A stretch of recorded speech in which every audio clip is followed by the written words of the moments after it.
Puting buhay pa mga kaibigan, ito. Muli na lang po tayong lulusong sa ating silihan. Yan, napakarami pong tubig. Itong iniwan ng bagyong kabagat. Iiyak si Tony ngayon din pagka-air ng lagla. Hanggang ngayon po ay medyo maganda-ganda na yung panahon. So napakarami na pong tubig. Pag umaraw yan, ako. Makati ka mo bulaklak ng masili na yan.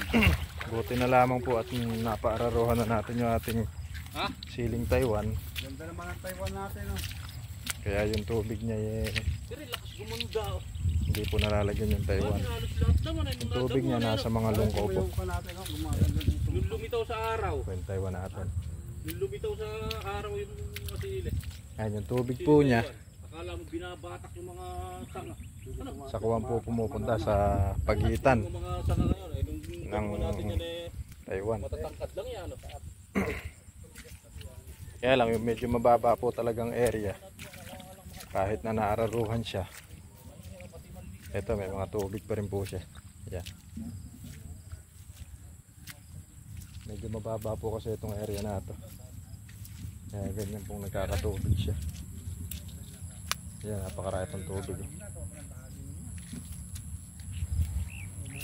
Wag lang umulan ngayon, matutuyo agad yan. Kaya Malakas naman matuyo yan. sana lang po ay wag munang umaraw. Kasi pag yan po ay naaaraw, may tendency po na maglagas yung dahon ng ating Taiwan at maninilaw. Yan po kasi yung pinakamababang area niyan. Ito. Nagtutubig po na yan. Pinakalundo siya. Natutuyo naman din po yan pagka huminto po yung pag-ulan-ulan na yan. Kaya lang pag nasabayan po yan ng init ng araw, yun na po ang makaka-apekto sa ating sili. Yan, ito kahit pa paano po nakalitaw pa yung sili niya.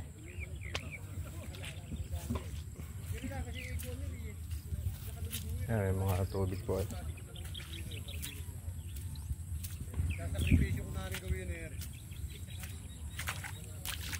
Pakita ko po sa inyo tubig.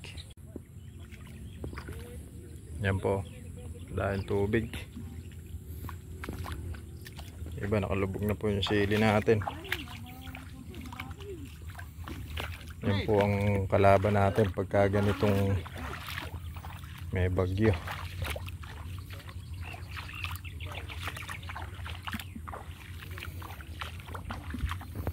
Nakapondo pa po.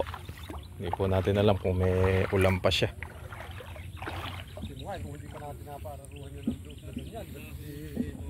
Buti po may araro pa yan. Kaya sakripisyo natin dyan. Putasin ko. Yung brarina. yan po ating siling panigang. Dahil pong tubig. Kaya nga pare pinadala kay pala. Kaya pinadala kay pala na, didiskarte ang core. Halos hanggang doon lang naman po yung may tubig niyan. Yung pong gawi dyan. Ayan. Yan po kasi mababang portion itong gawin na ito. Pabari ito.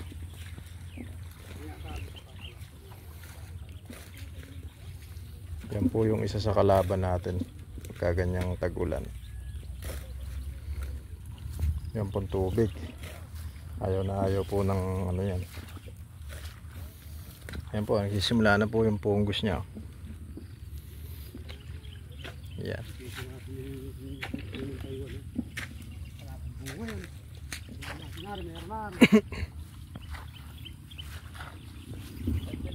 Po yung ating siling panigang dahil na niyang bunga.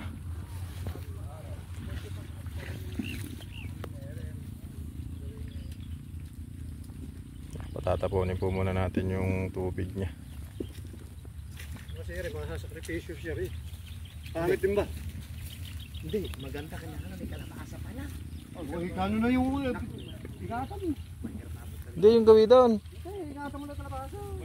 Ilan tudling na yung kalabasa niyan?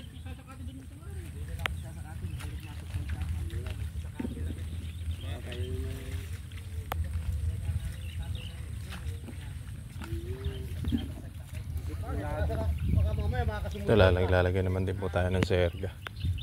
Dahil yung iba po ay nabubuwal. Yung pong ating Taiwan may mga nabubuwal din po. Kaya maglalagay din po tayo ng serga doon. Ito po kasing panigang, ang bilis pala niyang mamunga. Imagine niyo po, oh. Ang bigat ng dala niya. Oh. Yan. Medyo tumataas-taas po ang presyo ng panigang, kaya kailangan po, ayan, oh. Tutubig siya.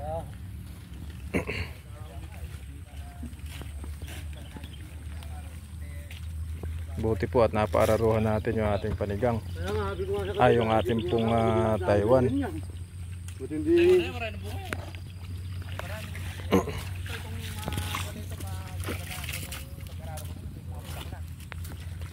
Nung nararuha, bigla subikan. Ang laki na po ng Taiwan natin. Sabay na Kaya lang yung pong kagandahan nung napatiklupan sa atin siya. Yeah. Dito lang po yung naging tubig niya. Ito hindi masyado nagkatubig. Pero ganun pa man po mga kaibigan. Mag-iinta pa rin niya kasi sumisipsip po doon yan sa loob eh. Kaya napakadelikado po niyan sa ating kalamansi at sa ating sili. Sa ano na lang po wag munang mag-araw.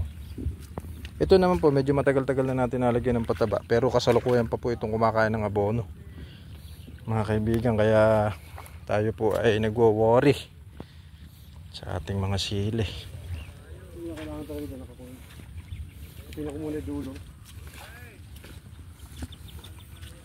Mamaya dadaanan ko yan, titingnan ko kung matutuyo dyan.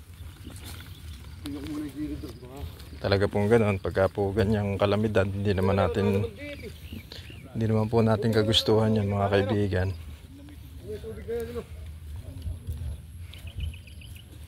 Kaya lang po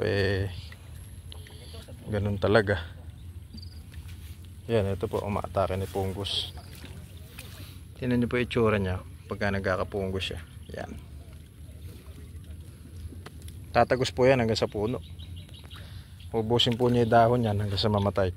Pag po yan ay hindi nagbago, pag in-spray natin ng fungicide, bubunutin po natin yan. Sasakripisyo na po natin yan para hindi na siya makahawa sa ibang mga puno. Ganyan po talaga yung ano ng pagka maulan. Yan, lalagyan po natin to ng sergang ganyan, pati po yung ating siling Taiwan, para pag umahangin siya hindi po siya hahapay.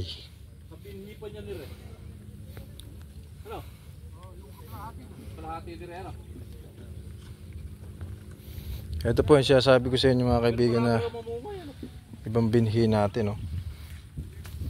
Tingnan nyo, ibang iba po itsura nya. Doon po sa ating ito po yung binhi natin na isa. Ito hindi po namin alam kung anong binhi ito. Ito po kasi Patriot. Ito pong binhi namin na ito. Ito hindi po namin alam kung anong binhi ito. Mahahaba po siya na payat. Ayan, oh. Sa Tagalog, kulang sa iyo. Ito. Hindi tayo magtatali. Ito naman po yung ano, Hindi tayo magtatali. yung ating Patriot. Kaya dahil po niyang bunga, oh. Busy ulan na yan. Pag po ganitong tagulan, talagang yan po ang kalaban natin, hangin, tubig. Yan po ang mahirap. Ito yung ating pong kamatis. Medyo malabong na rin po siya. Kaya lang itong isang portion natin dito, grabe na rin ang damo.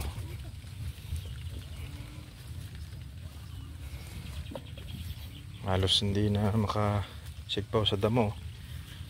Pagyari po natin dyan, dito naman tayo lilipat. Yan po.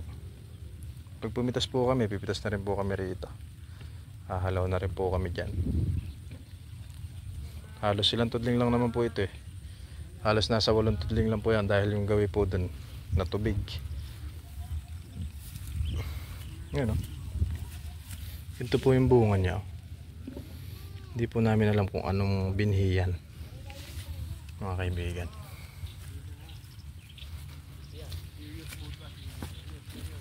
Po, trabaho po muna tayo mga kaibigan.